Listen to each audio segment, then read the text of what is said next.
Hello, hello, hello. How are you guys doing this evening? It is 2:23 a.m. and I was just listening to my audiobook, which is really, really good, by the way. Louisiana Long Shot, and I think it's by Jana DeLeon, and it is book 1 in the Misfortune series. I am so into this whole cozy mystery series, you guys, and just reading series in general. I'm gonna do a booktube video about it tomorrow, so I'm not gonna get too much into it tonight, but I literally have like 7 or 8 series. I made a list in my phone tonight, in my notes, of like 7 or 8 series that I am either starting or that I want to start. So I'm gonna go through them tomorrow and I'm gonna do a booktube video about that, based on all of the recommendations that I received from people on my booktube channel and on here. But I'm loving this book. I only have like an hour and a half left. I'm gonna vlog tonight and then I'm gonna try to finish it, this book tonight. It's really good. And then I think tomorrow I'm gonna start the second book in the Magical Midlife Madness series. It's called Magical Midlife Dating, and then when I finish that one, I will be caught up on all of those books until the third one comes out. These books are like making me so happy. I don't even know how to explain it. Like, I've gone through a couple of reading slumps this year where I really like struggled even wanting to read, and like I find myself on Audible just like looking at all of these possible different series to read. And I was like telling Alex about it tonight. It was funny because we were laying in bed. I went upstairs at like 9 o'clock. I didn't really do a whole lot today. I filmed a review video and I got my vlog up, and I had all these other videos that I was gonna film today, but when I got up, it was like rainy outside, and it actually started like pouring down rain early this evening. And I was like, you know, I think I'm just gonna relax today and not do a whole lot. So I just did stuff around the house. I actually was gonna go run some errands, and I went to go run the errands, and I ended up just driving around listening to my audiobook because I was enjoying it so much. And that was after I did a review of the cinnamon dolce latte that I used to drink, so I still have the rest of it. It's cold now, but it's still enjoyable. But Alex went upstairs to he watched Lovecraft while I was driving around listening to my audiobook. He was like texting me early, and he was getting off early from work today, and he said, I'm really like craving Thai food. Do you want anything? And I was like, well, of course. Well, at first I was like, oh, I don't know. I wasn't super hungry. And then I was like, well, sure. And so I had him bring me some vegan fried rice and some vegetable spring rolls. And I don't know what he had. I think he had pad thai and fried rice. It was good. And we sat there and we watched some show with Andy Cohen. And then he said he was going to go upstairs. He was like, he started watching Lovecraft downstairs. And then he said, I think I'm actually going to go upstairs because it's more comfortable in bed. And I said, okay.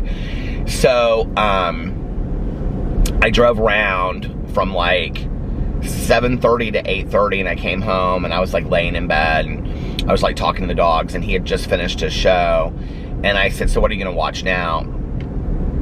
And we were talking and stuff till like 9 o'clock, and he said, I think I'm gonna watch, oh shoot. I was just talking about this show the other night, the one about the devil guy. It starts with an L. Lucifer. The devil guy, Lucifer. He said, I'm gonna watch Lucifer. And I was looking at him, and his eyes were like kind of closing, and I said, you look so tired, babe. Are you tired? And he goes, yeah, I think I'm just gonna go to bed right now. I said, you're gonna go to bed right now? And he goes, yeah. Which I kind of like when we go to bed early, because it just seems so cozy, and like the dogs are all around us and stuff. And I was telling him about these cozy mysteries. I said, I'm like really into these cozy mysteries, which I've like tried to explain to him the last couple days. And I said to him, I said, do you ever just have like days where you're just like so completely happy? And he was like, yeah, all the time.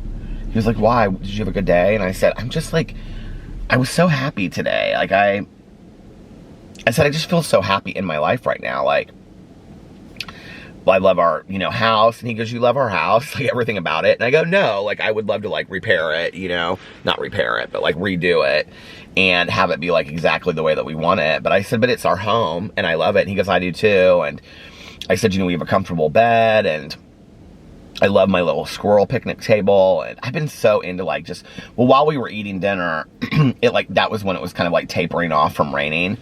And one of the squirrels came over in the rain. I think it was Sammy the squirrel. And he was eating the corn stuff out there that was left. So I went outside in the rain and I filled up my, I keep a container out there of like bird seed and this corn stuff for the squirrels. And then I like mix it half and half and I shake it up and mix it. And then I go and I spread it out there. While we were eating, at one point Alex counted, he goes, there are 7 birds out there right now. We were eating, there were 7 birds in the patio. It was so cute. There's all these cardinals, they're beautiful. And, but I was just telling him, I said, I'm just so happy. Like, I just feel so like grateful for my life right now, you know? And I really, really believe that gratitude is an action that you have to practice. You know, it's sad to me sometimes, like, I put out on my Twitter today, I said, today is a good day, and like, before that I tweeted, I was like, how is everyone doing today, or something like that, and whenever I tweet that out, I always get comments like, no, it's not a good day, or this is the worst day ever, or I wish I had good days, and it always makes me sad when I get responses like that. Hold on a second, the road like dips. It always makes me sad when I get responses like that from people. It's like, I've had periods of my life where I just had bad day after bad day, you know? And it wasn't just when I was using. I mean, I think like, I was thinking about this tonight before I was vlogging. I was like, I tell so many of the same stories. Even when I talk about my sobriety, it's like, I talk about before being sober, my first 2 years sober, or now. Like, I don't talk about, like, the 20 years in between, you know? And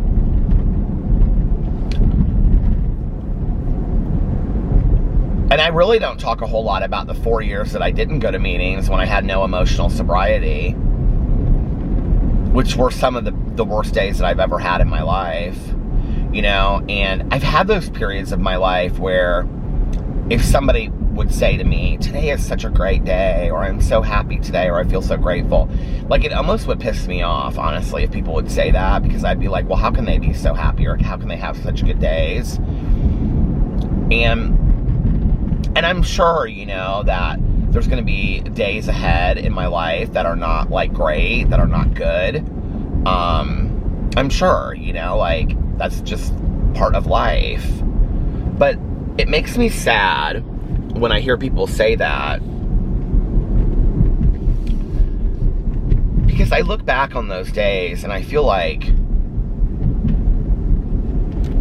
I really was just, like, wasting days of my life, you know, by choosing to stay in the misery.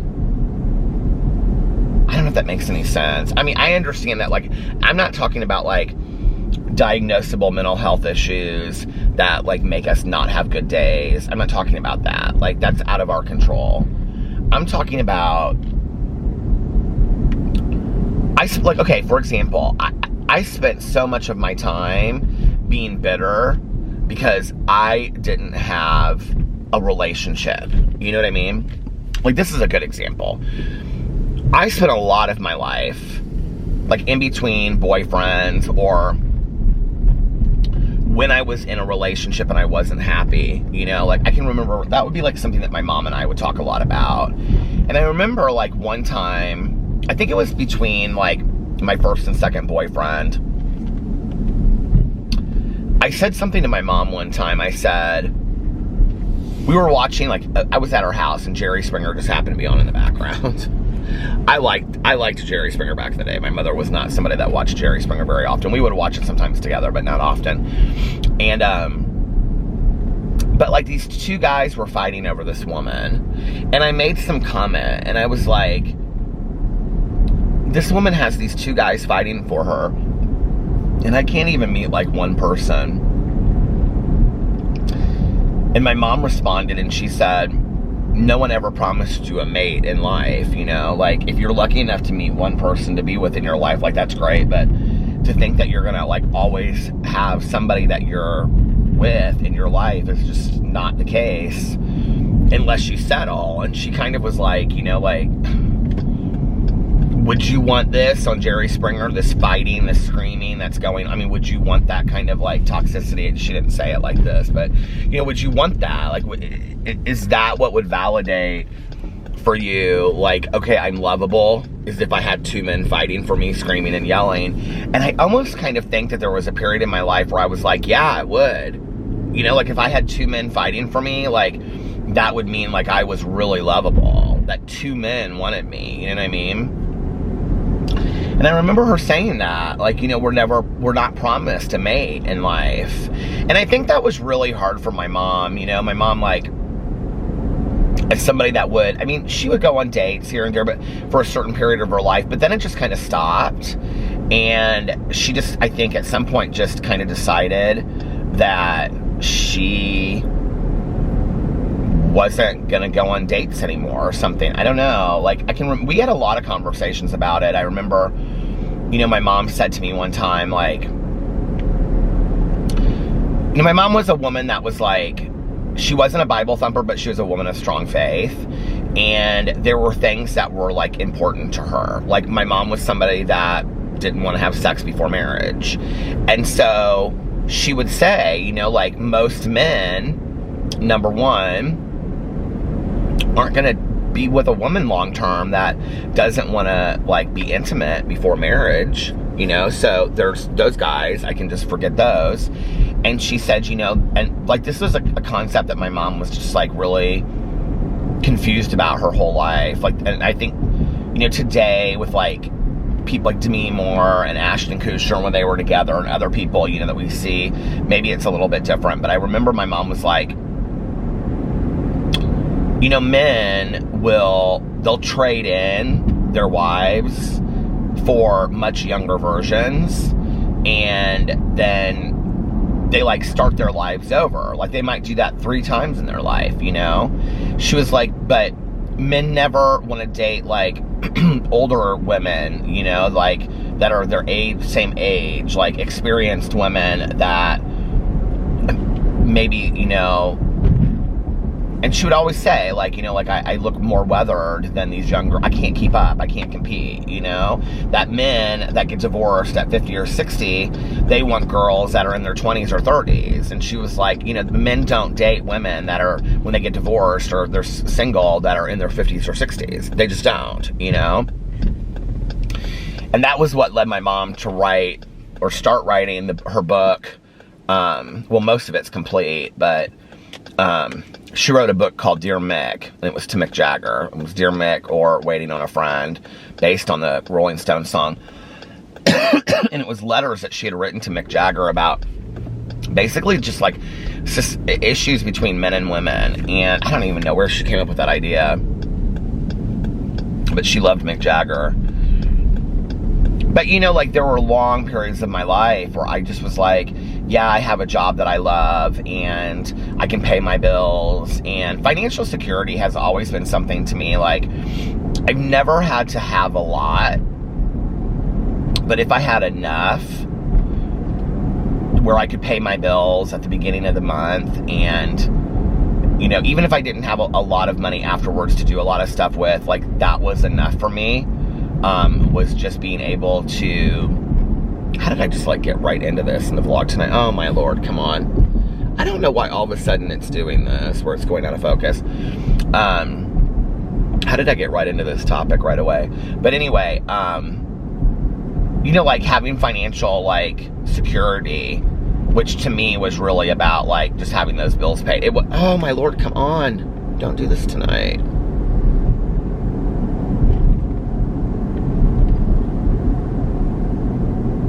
There you go. I've never been somebody that, like, I think more now I focus on, like, the savings piece and stuff like that as I've gotten older. Like, that is important to me. But when I was younger, it wasn't like I had to have this or some, you know, super fancy car or any of that. I mean, I liked that stuff. I liked the high-end bags and, you know, a nice this and a nice that. But, like, I didn't have to have it. You know what I mean? But I can remember, like, that feeling of, like, having my bills paid for the month. Like, even today, like, that still feels good, you know? It's like, okay, well, I got through another month. You know what I mean? Like, so I could have all these things that made me happy, like that peace of mind, that financial peace of mind, a roof over my head, meals to eat, good friends and family. But if I didn't have a man defining or validating my existence, I always felt like I wasn't good enough. And I actually did a lot of work on that in sobriety. And then when I read the book Codependent No More, and I understood the idea of codependency, which was that, you know, basically codependency is when you validate your existence by other people, you know? And I realized that most of my life, I think that honestly, I think this, I don't know what is going on with this camera tonight. I think honestly that goes back to when I was a kid. I really do. And it doesn't come from my parents. You know, I think, like, we want to make everything out to be, like, about, like, young stuff. Like, you know, like, family stuff. But, if it doesn't stop, I'm going to have to turn off the camera and start it again. Like, that's sometimes the only thing that fixes it. But anyway,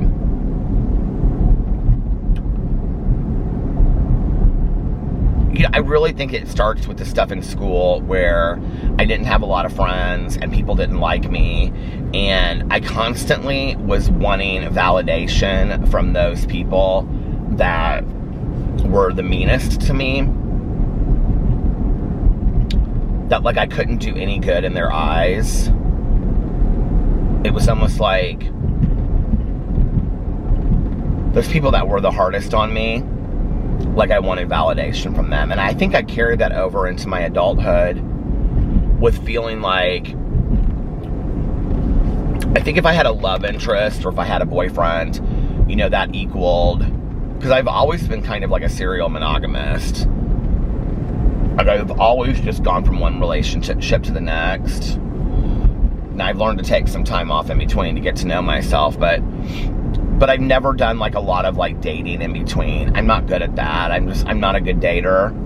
And I typically know within, like, the first 2 minutes of a date whether I'm wasting my time or whether I want to spend the rest of my life with that person. I really do. Like, in all honesty, I do. And, it was so funny because the other day I was thinking about this guy that my friend's boyfriend hooked me up with. And I remember I met him out, and I thought he was so cute. I can't remember when this was. Well, it would have been so it would have been between my first and my second boyfriend. And, because I'm thinking about, like, the apartment that he came to for the date, because we went on one date. And I remember, like, out, he had on, like, a really nice, like, polo shirt and, like, cute jeans, and like, his polo shirt was, like, tucked into the jeans. And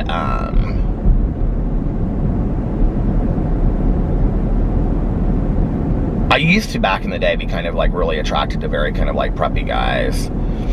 But anyway, and I remember he called me and he was like, where do you want to go on our date? And he had asked me out, and I was like, I don't care, like, you decide, you know, whatever. And I really didn't. I was kind of like, just, like, go along for the ride. And then he said, okay, well, how do you want to do, casual or whatever? Well, I'm always somebody that does something casual, you know? And I was like, oh, we can just do something casual. And he was like, okay. So he's like, should I dress casual? And I was like, yeah, and then we can just like go out to dinner or some like casual place or whatever. And he was like, okay. And I remember he showed up and he was like in these cargo shorts that were like, they had all these rips and stuff in them. And then he was like in just like this plain white t-shirt and these like running shoes. I was like, it literally looked like he had just come in from like mowing the lawn. And I was like, and he goes, well, you told me to, he like looked at me and he goes, you told me to like dress casual. And I thought, no, I said, let's go somewhere casual. Like, yeah, let's dress casual to go somewhere, but still like, because he was like, you're kind of like dressed up. And I was like in a jeans and like, you know, like a button down or something like, oh, I wasn't like super dressed up or anything. And I remember just thinking like, I don't know, like, did you even want to try to get dressed up, you know, for me? Like on the first date? You guys are probably like, Peter, it's so difficult to date. I kind of was. Like, I mean, I kind of knew right away. And I think like,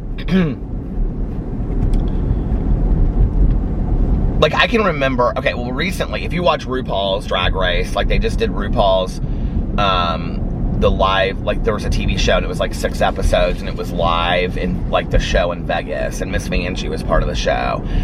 And Miss Vanjie's trying to like meet somebody. And every time she's like on a date, she's like, I feel like I had to do all of the work on the date. Like I had to be the one to like make the jokes and I had to be this. And like I had always felt like that. And I think that's kind of like when that conversation is just real natural back and forth. That was real attractive to me. Like,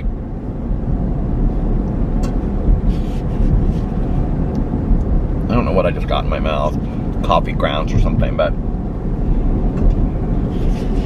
I remember with my ex, I gave him a number on a Sunday night. He called me like that Wednesday or Monday, I don't know when, but sometime right after that, and we ended up talking on the phone for like 2 or 3 hours. And just laughed and shared stuff about our lives and just was so natural. And I didn't have a lot of conversations with Alex before our first date. I really had no desire to go on it, in all honesty. I just thought Alex was hot, and that was why I wanted to go on a date with him. It was really no deeper than that. I remember seeing him out at the bar, and then I found him on MySpace, and I thought he was hot. And I could remember seeing him in the bar like on 1 or 2 occasions. The last time I had seen him, he was like giving birthday spanks to this friend of his. It was like when we were out on like a Sunday night, and there was like my friend and I, and it was like she and I and like 10 other people in the whole bar for a drag show. And so it was kind of like hard not to miss Alex, or hard to miss him. And I just remember thinking like, God, he's so good looking and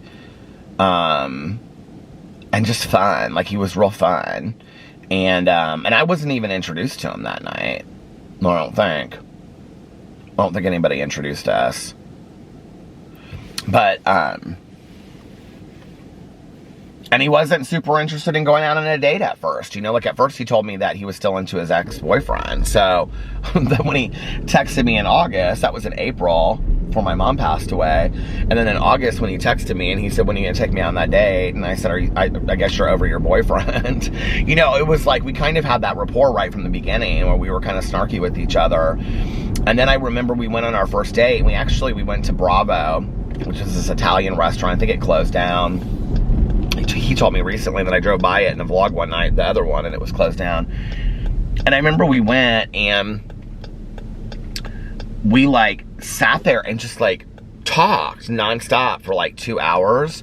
We didn't even like really hardly touch our food. And I had no desire to go on that date. Like I had canceled it like once or twice before, I think twice before. And I had called my friend that day because I was planning on moving out to Denver. And he said, just go. He was like, you know, like worst case scenario, you have a horrible date and you make a new friend, you know. Best case scenario, it is what it is, you know. So you start dating somebody or whatever. So we went, I can just remember like it just was so like such a great conversation. And then like afterwards, I don't really remember this. Alex said that I wanted a cup of coffee, and so we went through Starbucks. It must have been somewhat early. I do remember when I picked him up from his friend's house because he was still in school. So he was downtown and his friend lived off of College, and so I picked him up at her condo, and when I picked him up, it was like daylight outside. So it must not have been too late in the afternoon. It must have been like 5 or 6, because it was in August. And then we were probably at dinner from like, let's say, you know, I don't know, 6:30 to 8:30, and then I wanted a cup of coffee, so I'm like, how was Starbucks still open? But Alex said that I got a cup of coffee, and then we drove around and we just talked in the car for like an hour, and I don't really remember that. I do remember we went back to my place. We went back to the condo and hung out there. And he stayed the night. I think he stayed the night. Well, he stayed late into the night. And then, you know what? We really didn't spend any time apart after that. Like, we were together like almost every single day after that. He actually had a date the next night scheduled, planned, and he canceled it, and we went on another date. So Alex will tell you, like, I used to be so embarrassed of this, I don't really care anymore. He was like, yeah, I was going on dates to get free meals. I kind of love that he's so honest about that, honestly, but so he had a date the next night, but he canceled it, and then we just spent the rest of the time together. And then his brother was visiting from Venezuela at that time with his ex, and we went and hung out with them. And then I also met Alex's closest friend, Demetrius, who we just visited in Dallas in February. We went to that wedding, and I met them at Wednesday night. They used to have this patio thing called Champs. And then that weekend, Alex and his brother went to Chicago to visit a family friend, and his brother wanted to go to like a Cubs game or something. And Alex called me, and that I've told that whole story on here before about how I went up there and he got mugged and got all of his stuff stolen. So they took his phone, and anyway, that whole thing was so crazy. And then after that, like after that first week, I mean, we were kind of in it, like to win it. But I don't think either of us thought that we were going to be together. I mean, I will tell you, like I said, I love you to him. Like I said, I think I'm falling in love with you like the second week. Like I kind of know right away. And I'm not afraid of those words. Like I think a lot of people are really afraid of the words I love you. I'm not somebody that's afraid of those words. I think we say enough really cruel and mean things to people that I don't really know why we're afraid to say I love you. Like, I've never understood that, you know? And Alex was like, he's like, yeah, I don't usually say I love you until I've been with somebody a year.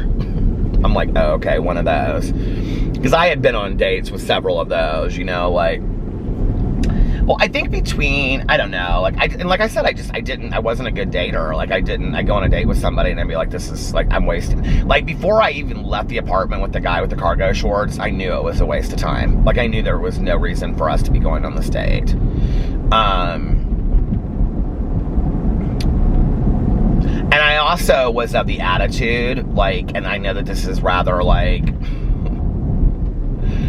I like kind of think my SHO doesn't stink, but I kind of was also of the attitude, and I don't know, but this came with my sobriety, that if you wanted to sleep with me, we could at least go out on a date. Like, if you really wanted in my pants, then, well, here's my number, call me, and then let's go on a date. Like, let's see how hard you're gonna, like, you know what I mean? Like, it really just wasn't that important to me. Like, I feel like we live in a world today of, like, social media and hooking up, and you know, like Alex and I had a friend of ours, he still owns it's a bar restaurant that he owns, it's a gay bar restaurant that does well in Indianapolis, and we did like this event with him and years ago, and then we saw him, like, I don't know, maybe 3 or 4 years, it was before I was on YouTube, so probably 5 years ago, and we were like talking to him, and he said, like, he was like a place that people go to kind of like pre-bar and stuff like that. And I said, I remember us talking, and I said, you changed your hours? And he was like, yeah. He's like, there's no reason for us to be open late. And I was like, why? And he was like, people don't come out to meet people anymore. He was like, you know, like back in the day, you'd get dressed up, look cute, go out to a bar, hope that you're gonna meet like your new boyfriend or the guy for the night.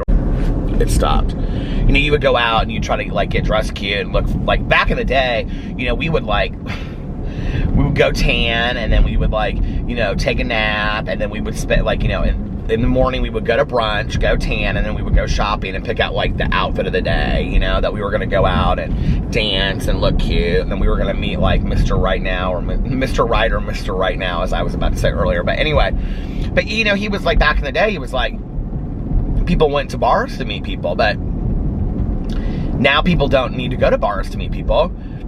They just meet on hookup apps.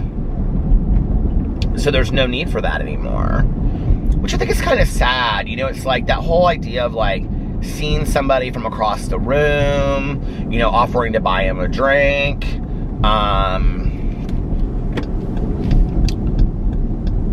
know, all of that. Like, I think, like my ex, I had seen him out at this bar that we used to go to. It was Utopia, and on Sunday nights they had like a gay guy night. It was a lesbian bar. I had seen him out like 3 or 4 weeks before I actually talked to him. And we would sit there and kind of like flirt with each other, just kind of like looking at each other, you know?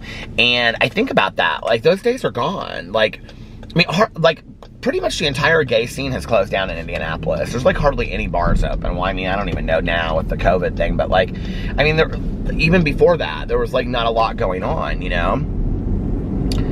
And so I think like this whole world of hookup apps, you know, like Grindr and Scruff and Tinder and Plenty of Fish and all that kind of stuff, it's like, I don't know, it's just kind of sad to me. It's like,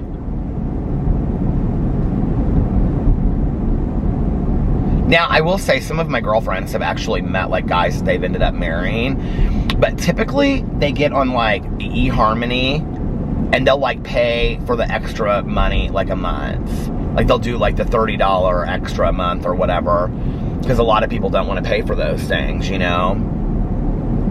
Which I understand, but it's like, and I do think that's a hard thing. It's like, where do you meet people today, you know?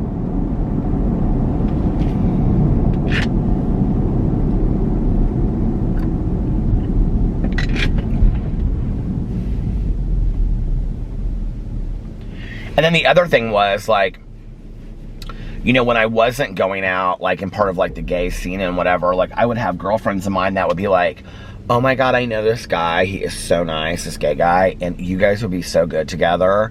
And then, like, because I was gay and he was gay, they thought, like, you know, of course we were, like, a match made in heaven. And, like, it would be some kind of really awkward kind of, like, let's all do dinner together, like, 5 of us, and then it's obvious that we're just there checking each other out to see if we like each other. And, you know, undoubtedly, like, every single time it was like, I'm not interested in him and he's not interested in me kind of thing, you know? It was always just, like, very awkward. Like, just because we're both gay, we like each other. You know what I mean? Like, and I can remember going into those situations being like, God, I really hope this works, because, like, we both have the same friend group and stuff, and this would be, like, so nice, and it never did. That only happened a couple times, though. But I would always be real hopeful about it. But yeah, for, like, much of my life, I really, like, validated my existence, to go back to that, on whether I had a boyfriend, you know, whether I had somebody that cared about me and loved me. And it didn't even really matter how well they treated me. It didn't really matter how much they loved me or anything like that. It really just mattered if I had somebody on my arm. That's the honest to God's truth, you know? As long as I just had somebody there, then it meant that I mattered. It meant that I was okay. I was good enough, you know? And those times that I didn't have somebody there, I can remember just kind of like feeling like I was floating through life. Like, I was going to work and I was paying the bills and I was working out when I did work out, but I was unhappy. And really, like, the entire goal of, like, the working out and all of that was all just, I wasn't living for Peter. I was living to get a guy to validate to the world that I was okay. You know what I mean? And you know when I really, really got it, I think, is when Alex and I went to marriage counseling. And I had kind of this come to Jesus moment before that, because I had started going back to meetings, you know, a couple years before that. And when I started going back to meetings, I can remember, because like our marriage was not good then, because I had not gone to meetings for 4 years. I had no spiritual foundation. I had no, which, you know, okay, Alex doesn't because he's an atheist, so it doesn't matter to him. But for me, it's important. I had no emotional sobriety. I just was, I feel like I need to keep on looking at the camera to make sure I'm not completely blurred out. I just was off. Like, I had, my aunt and uncle used to live in there. Makes me so sad when I drive by there. But I had no, like, I was not centered. Centered. I did not, I mean, those were 4 years. Like, not always. Like, the first 2 years, I think, like, I really had a lot of fun. And then I would say, like, the third year, I started questioning. Like, I was so distant from my recovery friends. I didn't talk to any of them anymore except for Tanya, my sponsor at the time. I didn't ever go to meetings. I never picked up the basic texts except for every once in a blue moon. I always said, I told everybody I was sober and I was in recovery, and I was sober and in recovery. I just wasn't going to meetings and I wasn't actively working a program. And it really showed in my life. You know, I wasn't going to counseling. I wasn't doing anything. I wasn't praying. I wasn't meditating. There was none of that. Like, I just was floating through life. And it really was about, like, how cute am I, and, you know, all this kind of stuff. And then I can remember when I went back, like, the night that Tanya took me to a meeting. I haven't shared this on here in a while, so just so for those people that don't know, it got really, really bad, and I just felt emotionally low. I really didn't care if I lived or died anymore. And this was when I was with Alex. And I would say about 30% of that was our marriage. It wasn't all of our marriage. It was really me. I was just really unhappy in my life. I was unsure. I had no direction. Okay, I said someone's name who I need to keep anonymous, so I needed to stop it. But, you know, like, our marriage was probably 30% of the problem. The rest of it was I lacked any kind of direction. I didn't really know what I wanted to do with my life. I didn't really have any desire to do anything with my life. I just felt kind of like floating in space. I hadn't really grieved the loss of my mom. And I would say every day I woke up and my level of sadness was probably about, like, on a scale of 1 to 10, 1 being like extremely sad and 10 being extremely happy, I was probably a 2. And I was masking it at like a 7 or a 6. But then I think I was like 50% sad and 50% apathetic. Like, I just was numb. Like, I just didn't care about anything, about the world, about the people in my world, about Alex, about Tanya, about my sponsor. I didn't care about any. I really didn't. Like, you know, and I at some point towards the last year, I couldn't even put on a good show. You know, and Tanya would ask me every couple weeks. She'd say, "Do you want to go to a meeting?" And I'd say, "No, and I would say, "I know I need to go."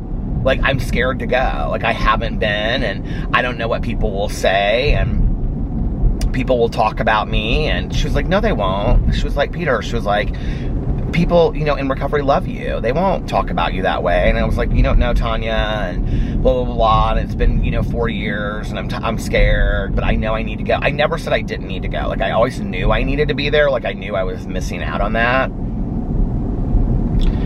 So it was in January, and it was snowing outside, and I woke up, and I couldn't.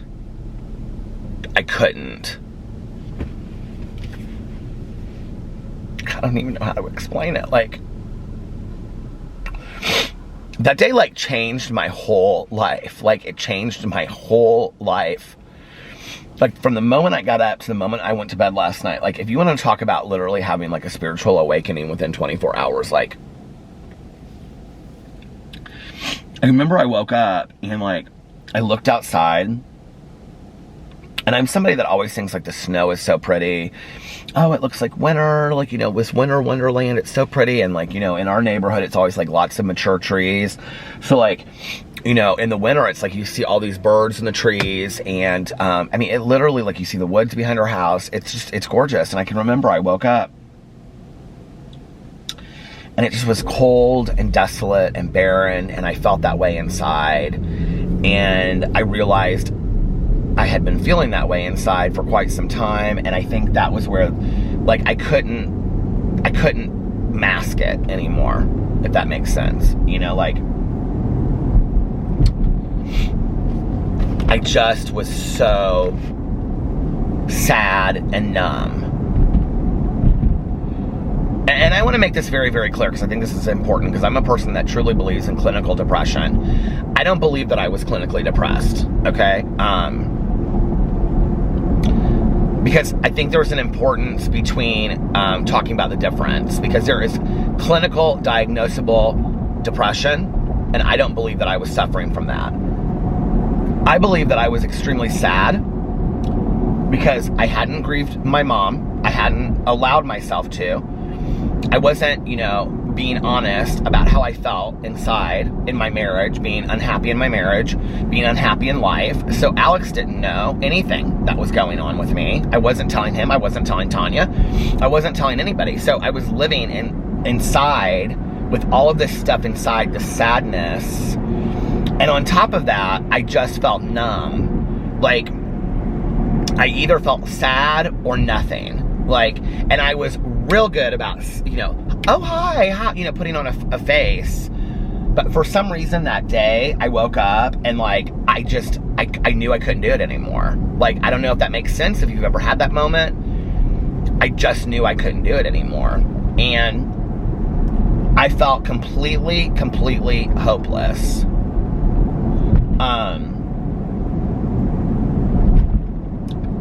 And, you know, there's a scary thing, like, I've talked on here about, I've never really had a desire to take my life. Like, I haven't. Like, I can't think of a moment in my life where I have felt that way, which I think is weird. Like, Caroline and I have both talked about that we have never felt like we wanted to take our lives, either one of us. And so we're almost kind of like, is that genetic, that we got that or whatever? But I will say that, like, I didn't care if I lived or died. Caroline has said, she's like, I think probably in high school once or twice I did, but, like, I don't remember ever being serious about it. But, like, I honestly, and maybe it's my fear of death that I've had, like, most of my life, that I don't have so much now, but I did earlier, that made me feel that way. But, like, that I didn't feel that way, you know what I mean? Like, because I was afraid of dying, so I wouldn't want to take my life. But many times in my life, I have felt like I didn't care if I lived or died. Like, if I wasn't here, but it had nothing to do with my choice, you know, my choices of doing, you know, taking my life, then okay, whatever. Like, I was just gone and it was over. Like, I have felt like that. And I think I was there, the deepest I've ever been.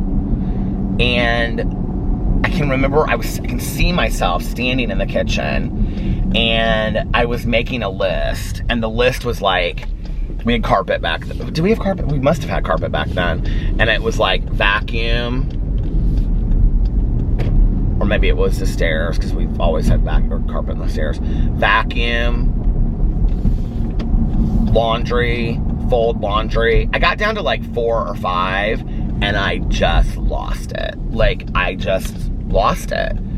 Like, it's almost kind of like a scene out of like, it's interesting just having read those Shirley Jackson stories. Like, it's kind of like a scene out of a Shirley Jackson short story. Like, I think that's why I related to that one called Pillar of Salt. Like, it just was like, I couldn't move on. Like, I couldn't go on. I couldn't write one more thing. I couldn't function. I knew none of those things on the list were going to get done. I literally was like almost hyperventilating there, looking at the list. I was like, and I remember I reached for my phone and I called Tanya, and she answered. And she was like, hey. Like she always is. And I'm like bawling on the other end of the phone. And I said, would you please take me to a meeting? And she said, she started crying, and she said, I've been praying for 4 years for you to ask me that. Because I didn't know anything else. Like, I didn't know what else to do. Because I've never had any other solution in my life that really worked, you know? And I was scared.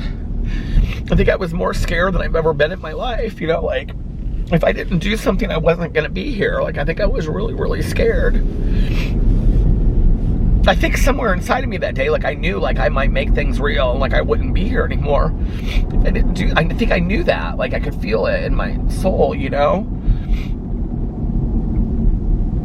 Because I was in so much pain and I didn't care.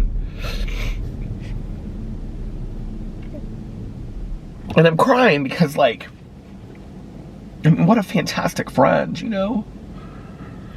But anyway, so she was like, I had gotten in an argument with this guy. I've shared this story before, so I'm not going to share it tonight. But I got into an argument with this guy that went to my home group meeting on Tuesday nights. He and I are very good friends today, which is so funny. But anyway, so I was like, she was like, do you want to go? And she said her home group name. I said, oh, no. I don't need all that today. And she was like, okay, well, why don't we go to this meeting? And so we went to this other meeting, which is in this clubhouse. And we went, and it was like blizzard conditions outside. And there was like 5 of us at this meeting. And it was one of the best meetings I've ever been to in my life. And there was this girl there woman, she's probably 10 years younger than me, but I always saw her as so much younger. But anyway, that I had known from before. And she hadn't been to meetings for like years either. And it was like her first meeting back. And I thought, God, this is so weird, you know, like the coincidence of this. And I'm not a big believer in coincidences. And it was one of the best meetings ever. And I remember, you know, afterwards, Tanya and I went and got a fountain pop and drove around and talked. And oh my God, I just did it again. I was telling somebody's story and I said their name. Anyway, it doesn't matter. I'm gonna just skip that story. But so we went back to Tanya's that night. We went inside, and I can see like Eric in that chair, her husband. He was like joking and stuff. And I said, hey, do you want to go to the meeting tomorrow? Because I knew that there was like 3 meetings the next day, like 4, 7, 9, and noon, and 8. I said, do you want to go to the noon meeting tomorrow? And she was like, no, I'm good. And I was like, come on, Tanya, please. Like, I really need to go. And she was like, you know, for the 4 years that you haven't been going to meetings, I have been going to meetings. And she was like, I don't feel like I need to go to the meeting tomorrow, but she was like, I think it would be really good for you to go. And so I did, and then I started going to 2 meetings every day for a week. I was going to 14 meetings a day when I came back. And I had heard a lead. It was either that night or the night after that, coming home, because you can download like speaker leads online, or you can listen to them on YouTube. You can put in like, you know, 12-step leads or stories or whatever, and you'll hear people's stories. They have them on YouTube if you want to hear them. But anyway, any 12-step program, they have on YouTube. And this woman was sharing, and she said, it's hard to fall off the wagon when you're sitting in the middle of it. And I realized that was like one thing I had never done, was like sit in the middle of the wagon, like be surrounded by service fellowship in the program. Like I had never, like I had just kind of like been a seat filler, you know, like I just came and sat in a seat and then left. Like I never internalized the program. I had never internalized any kind of like spirituality or any kind of like true spiritual feeling or emotion. I had no real, like I had never had a spiritual kind of awakening. And I remember I went home that night and I was full of hope, and I made this decision on my way home that there were 3 friends that I was going to call.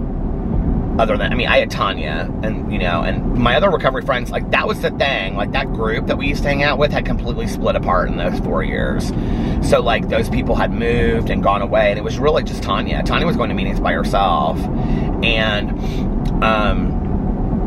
so there were 3 friends that I had made that I was really close with in going out, because we would go out every weekend and stuff. And, it was Melissa, you know, Jason and Melissa. It was Melissa. And it was 2 other friends that I had, and I called all 3 of them that night on the way home, I drove around for a while, and I explained that I was going back to meetings and I needed to make some changes in my life, and that I hoped that our friendship would continue, and that I didn't plan on going out to bars as much anymore. Like, that wasn't a place that I needed to be going. I needed to be going somewhere that, and I like going out to bars, don't get me wrong. Like, I have fun to go out and get dressed up and go dancing and stuff, so I'll still do it every once in a while. I enjoy it, but that I didn't need to be doing that every Thursday through Sunday, and I didn't want to do it anymore. And one of the people I don't ever hear from. In fact, she told a friend of ours that when they said something about, like, Peter's was really hurt that you guys don't see each other anymore, she said, it's not my fault that Peter gained a bunch of weight and stopped going out to bars. So I don't really think I need people like that in my life, so I'm okay with that one. The other one, I see every once in a while. I wouldn't say me not going out really affected our relationship. I just think life got in the way, if that makes sense. She had kids that got older, and we just didn't see each other as much. So that one really didn't have anything to do with it. But then the third one was Melissa. And I remember when I called Melissa, and Melissa and I really weren't that close at that time. We were close, but we really weren't that close. And she was like, babe, if you need me to stay home, I'll stay home every weekend. If that's what you need, I'll be home every weekend for you. And, like, Melissa and I have gotten so close as a result, of that. And she's one of my dearest friends today, And then I went home and I said to Alex, like, I sat him down, and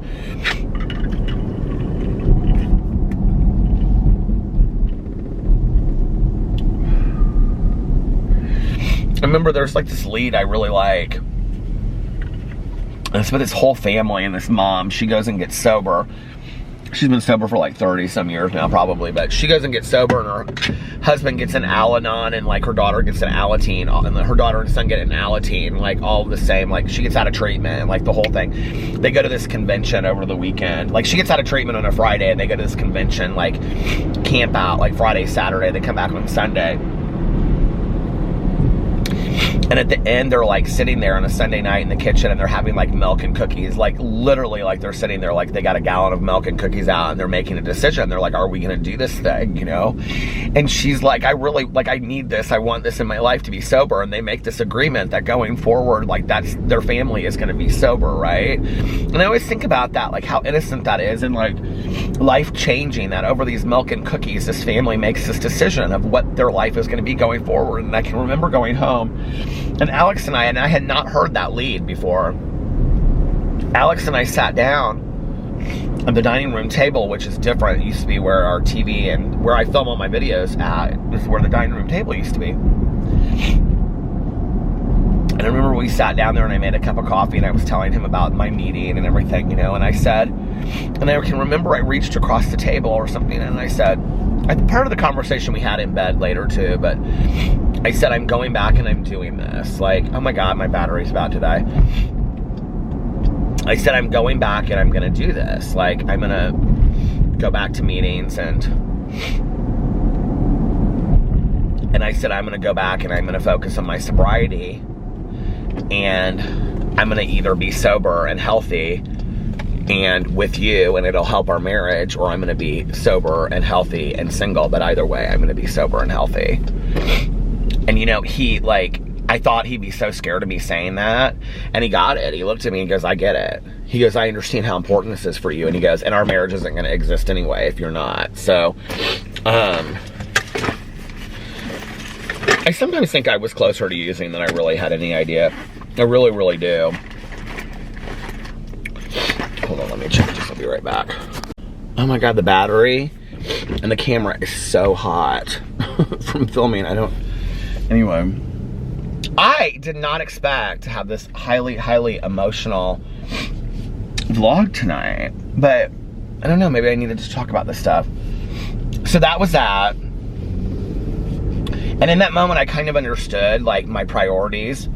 Like, I got it. You know, like, it wasn't like I wanted to leave Alex. That had nothing to do with it. It had to do with that I had to take care of myself first. And I'm so thankful that he understood that. But, you know, I really understood the need for my own love and validation, not from other people, when we started going to marriage counseling. And, you know, it was bad. Like, it was real bad.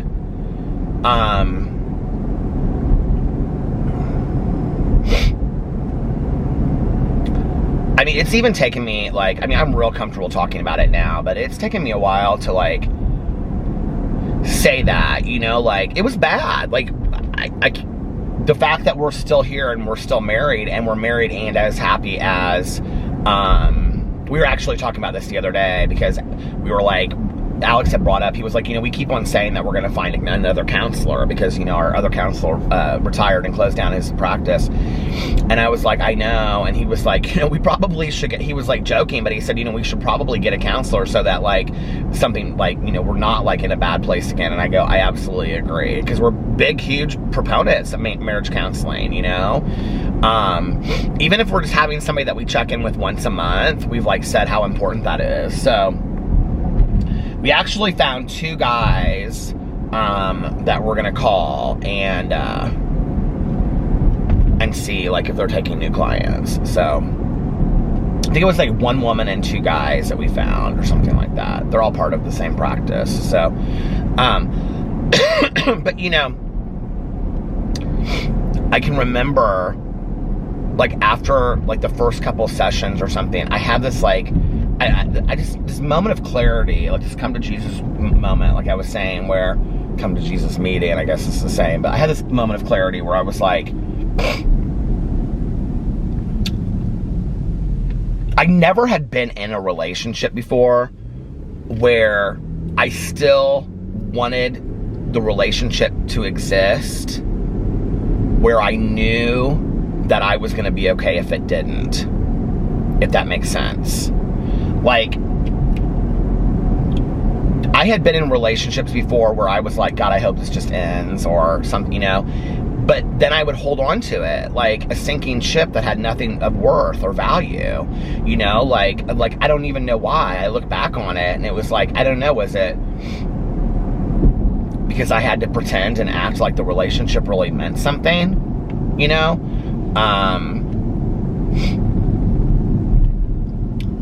That was kind of like my first boyfriend. It was kind of like that. Like, we had a really good time for a while, but then it was just over. And I knew it and he knew it. But I can remember, like a year before, wishing that it was, like, over, but it wasn't my fault. And then when he chose to leave, I was like sob story central. Like, I couldn't even believe it was over. Now look at that and I'm like, well, what was that about, you know? But I had never been in a relationship where, like, I wanted to fix it and I wanted it to work. But at the same time, like, I knew in my heart of hearts, like, I was going to be okay if it didn't. And I can remember we were in counseling one night, and I just said it. I was like, I'm going to be completely fine, like, if we don't make it. If we get divorced and go our separate ways, because Alex and I had said, we're going to give this everything that we have for a year, and if at the end of the year, like, we decide that, like, it's not working and we need to go our separate ways, then we're going to go our separate ways, but at least we've given this everything that we possibly can, you know? And, so I'm sitting there in counseling, and I don't know, it just kind of occurred to me, and I looked at him, and I said that. I said, I'm going to be okay if we don't make it.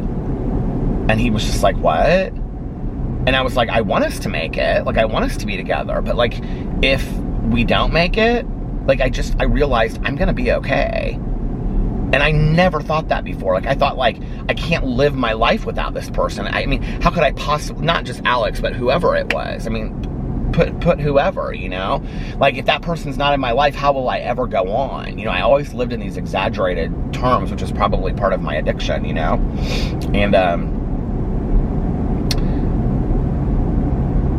And then I realized, you know, that's when I realized that because I felt that way, Alex was there because I wanted him to be there and because he's who I chose to be with. Not because I felt this need to have him in my life or I couldn't live. Like, that's not healthy living. Like, that's not healthy love. Like, to say I need you, like I have to have you in my, like, that's not healthy. He was there because I chose him, and I was there because he chose me. And that was really powerful to me in that moment. Like, I really got it for the first time. Police officers are walking around Taco Bell like something's going on. But I really got it for the first time in my life that I didn't need somebody else to validate me, to validate my existence, you know? And,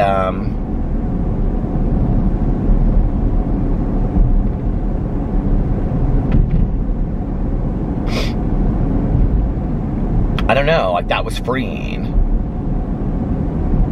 But that took me, you know, like 45, 46 years of my life, 45, to get to the point where I was, like, able to say, 46 years, to get there and say that, like,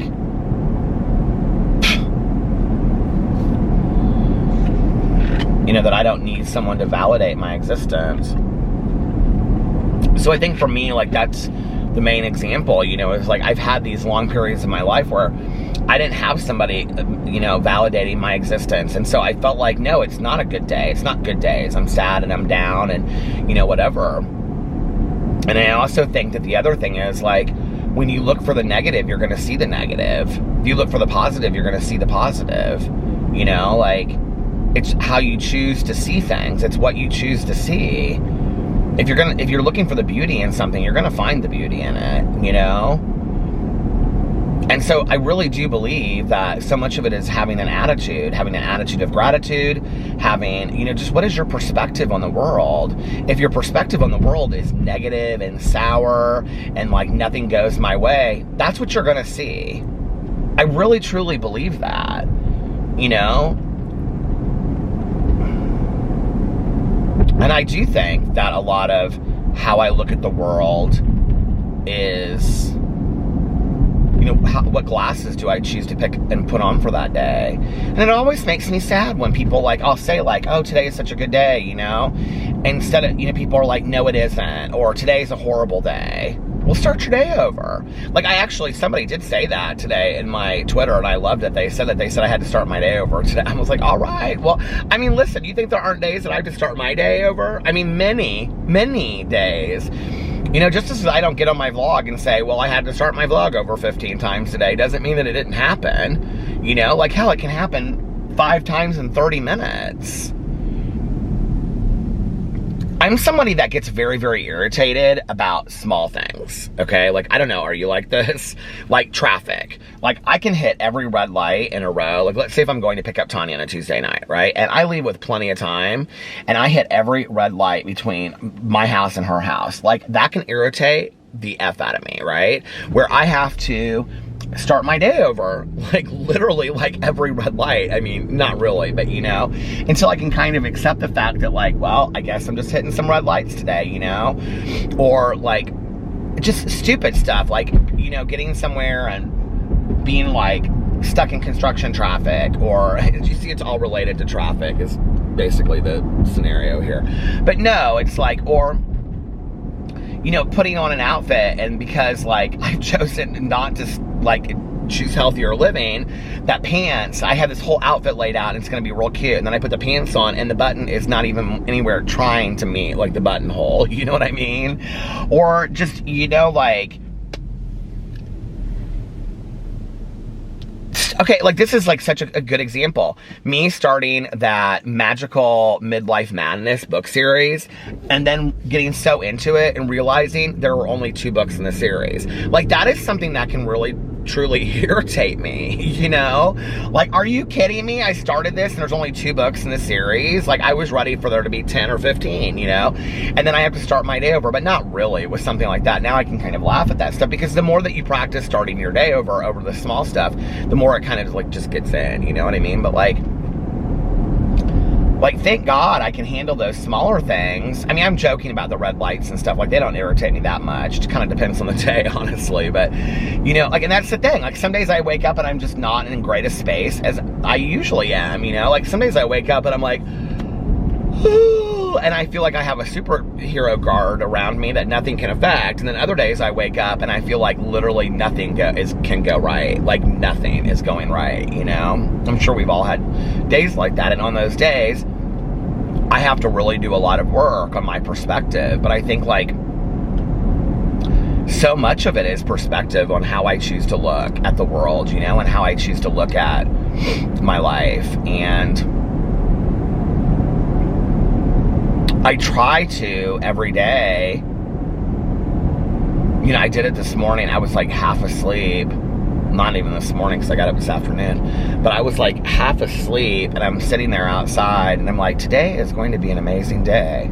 But it was more like this. Today is going to be an amazing day. Today I'm going to be happy, joyous, and free. I mean, I really push myself. Like, you guys, it's the truth, though. Because I'm like, if I say it, I'll believe it. Like, I have to, you know? And I'm like half asleep and I'm like waking up and the dogs are running around and it's like wet outside. And I'm like, this doesn't look like much of an amazing day to me. But you never know what's going to happen, you know? And I think, like, as an example, that day that I was explaining, which is probably one of the most profound days of my entire life, honestly, you know? That I woke up that day completely hopeless. No direction. Didn't care if I lived or died.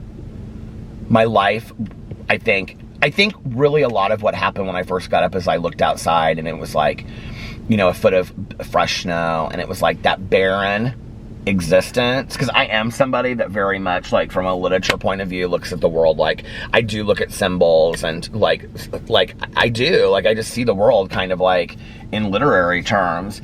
And I think I looked out over that backyard and I just like, it's like my life is barren, is how I felt. I just felt it was desolate. And that's how my day started. And my day ended and I was full of hope. I was full. How do you go in less than 24 hours from being hopeless to completely hopeful? I mean, it was probably my most profound day I've ever had in my life, you know? Even more so than the day that I got sober. And I didn't even drink that day, you know? A lot can change in one day. But it's all in how we look at things and our perspective, and are we open to that, I think. So, anyway, I have been all over the gamut of emotions today, so I'm going to get off here now. And I hope you guys are having, I'm going to make this real short tonight because I want to listen to my audiobook and finish it. I'm going to try to finish it tonight. So, hope you guys are having an amazing, what is tomorrow? Tuesday. I hope you're having an amazing Tuesday. And, we didn't have our literature meeting tonight because my friend that runs it was sick, so she couldn't do it because she was like, we don't feel good. And then the rain was so bad, she was like, oh, and our electricity went out. So we didn't have our literature meeting online tonight. And then tomorrow, Tanya's got friends visiting from out of town. And so she is probably not going to go to our home group, which means I probably won't go to our home group. I might, we'll have to see. I just, you know, Alex is going out to dinner with some friends tomorrow night for a birthday. It's one of his these girls that he's friends with, tomorrow night. And so I might just use that time to get some stuff done around the house, or run some run some chores, or listen to my audiobook or something fun. So anyway, I hope you guys are having an amazing Tuesday, unless you have other plans. But like I always say, don't have other plans. Make the most of your day. Do something fun today. Do something exciting. Do something that will make yourself happy. Do something that will make yourself proud when you look back on it.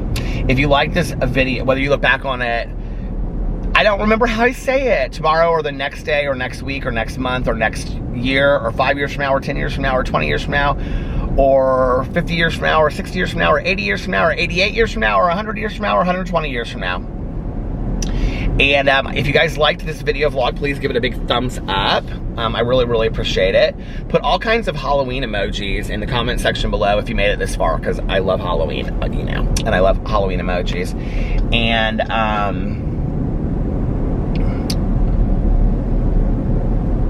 And let me know what you think about, like, vlogs. Like, I mean, do you guys enjoy more when I'm, like, just talking out loud about my thoughts? Or do you like the rundown of the day? Or, I don't know. Let me know what kind of vlogs you like in the comment section below. Even if you've already commented, let me know. And if nobody else has told you this today, I love you. Make sure that you look at yourself in the mirror every single day. I love you. I do. You.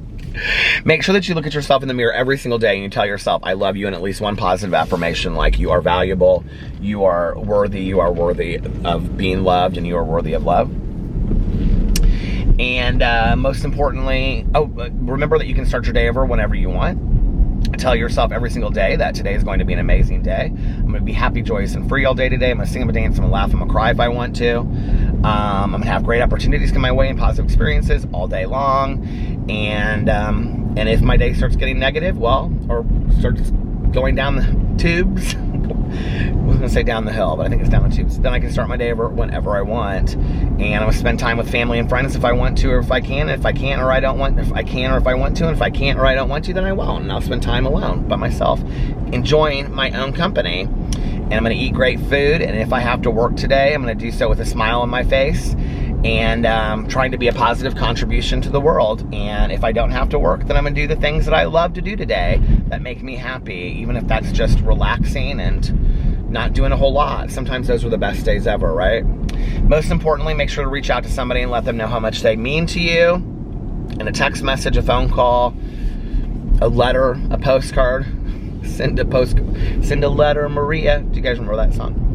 Anyway, and also, like I always say, practice random acts of kindness, but also, like I always say, don't tell anyone. Just do it because it's the right thing to do. It's a nice thing to do. It's a kind thing to do. Putting kindness, niceness, and compassion and goodness out there in the world. And always lead with love, like it says in the 4 agreements. And always lead with love. Have you ever read the 4 agreements? If you haven't, you should. That was my November. It's almost been a year since I read that book. That's crazy. Anyway, yep. Always lead with love, like it says in the 4 agreements. And I love you guys so much. Thank you for watching, and I will see you tomorrow. Bye. Love ya!